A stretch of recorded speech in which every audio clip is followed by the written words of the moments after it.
With University of Miami head coach Jim Larinaga. And Coach, welcome to South Florida, first of all. And it's been fun so far here in the early part of the season. Let's talk a little bit about the transition first from George Mason to the University of Miami. What has that been like for you and your family? Well, first of all, Joe, it's very nice to be here with you, and I want to wish all of our Miami Hurricane fans a happy holiday season. It's a very, very joyful time of the year, and our players are very, very excited about where we are and the direction we're heading in. Our coaching staff is really enjoying the player-coach relationship and the things we've been able to do on and off the court leading up to this point in the season. It's been a challenging transition, I think mostly for the players, because my coaching staff and I have a different approach to the game, and it's put our players in a position where they've had to have their learning caps on to learn all the new concepts and the new approach and the way we use numbers and statistics to teach them priorities and how important it is to do well in certain categories. You know, we're going to break all of that down, but I wanted to ask you this because it is the holiday season, and we welcome you to South Florida. You are accustomed to perhaps a white Christmas, and so you and your lovely wife, Liz, are going to enjoy a tropical Christmas and a tropical holiday this year. Yeah, we are, and it started at Thanksgiving. Our grandchildren came to visit us. We had a wonderful Thanksgiving celebration. My son Jay, he's married, his wife Andrea brought their two children, Tia and James, to our home in Coral Gables. And my son John and his wife Elisa, their two children, John Temple and Henry, they all joined us, and they had a chance to experience this beautiful weather in beautiful Miami and Coral Gables. And this is not our first not white Christmas. The first year we were married, my wife and I lived in Davidson, North Carolina. It was 90 degrees on Christmas Day. So we're looking forward to a warm Christmas this year. We have palm trees, but we still do get the Fraser firs as well. Yeah, it's beautiful. You mentioned you and your staff. It's a new way of teaching the players. You use a lot of statistics, a lot of analysis. You've been coaching for a long time. Why have you zeroed in on this formula? Well, I've always been analytical and always considered myself more of a teacher and a mentor than what you would consider a coach. You have to always develop a vision for your players and have a good strategy.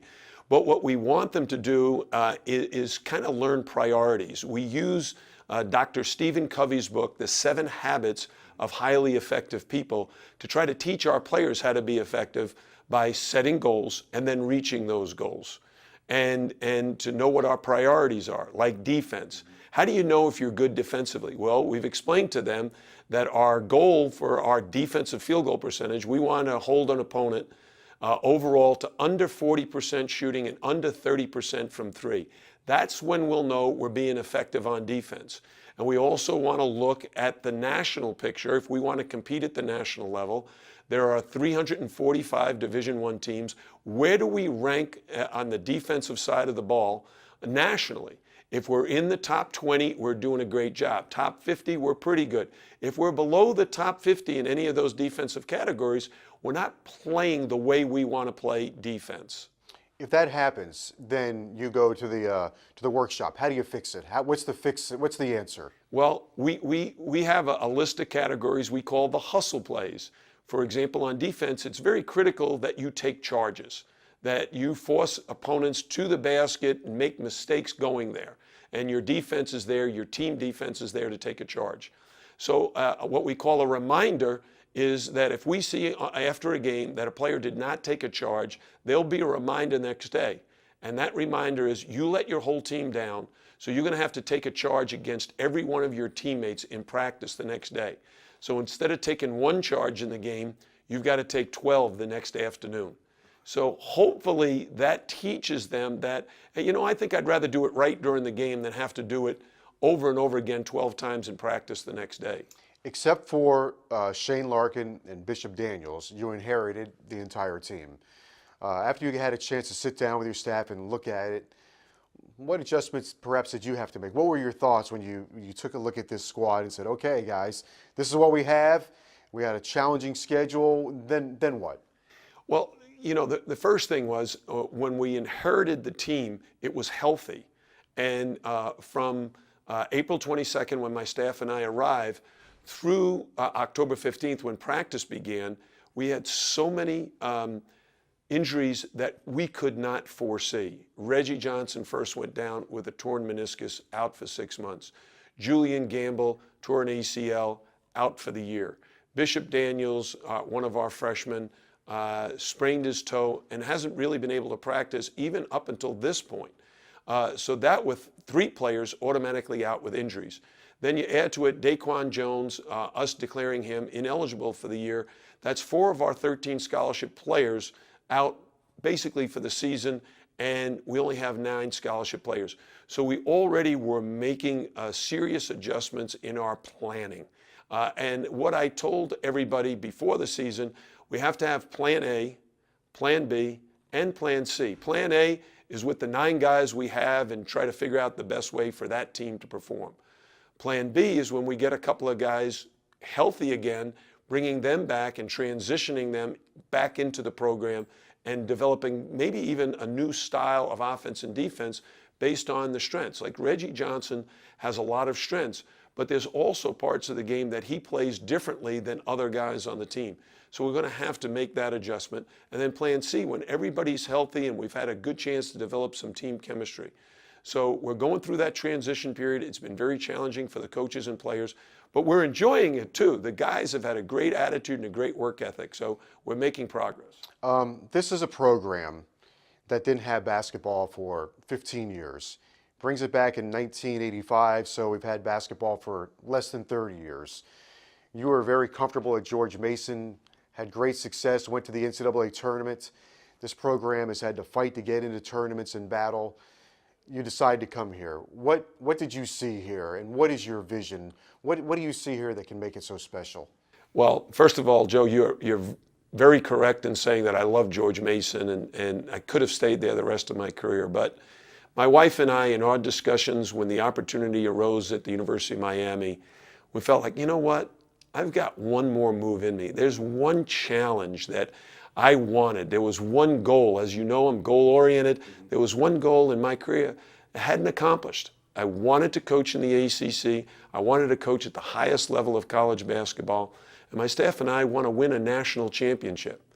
So when Paul Damari and his group put the University of Miami basketball program back on the map in 1985, and Leonard Hamilton, Seth Greenberg and Bill Foster, they got it started. And then Leonard Hamilton took it over and started to put the real building blocks in place for a championship caliber program. When the job opened up, when Frank Haith left, I thought, wow, that would be ideal. My father, he's from Florida. His father's from Cuba. There is a very large Cuban-American family atmosphere here in Coral Gables and in Miami. So my father grew up in Key West, moved to New York, and we used to vacation down here all the time. My wife and I bought a home in Florida 7 years ago because we love Florida. The state of Florida has so many great high school basketball players that my staff and I, we looked at this job as kind of a sleeping giant. That if we can come in and lay the foundation in the first 3 or 4 years and recruit the state of Florida, the best students and the best athletes. We're the #1 school in the state of Florida academically. The best students in this state have to be looking at the U. And the best athletes, this is just a state that has so much talent in baseball, in football, and in basketball. And with the Miami Heat doing so well, basketball is very, very much a part of our culture right now, and we want to capitalize on that. My staff and I feel like we can, and we feel like we can build a national contender, an ACC championship caliber program here during the next 4 or 5 years. This program is not about Jim Larinaga or even my basketball staff or even the guys on the team. This is the university's program. This is the students and the faculty and the alumni. This is their program. And if they rally around us, if the community will support this program, we're going to accomplish things that no one dreamed possible before.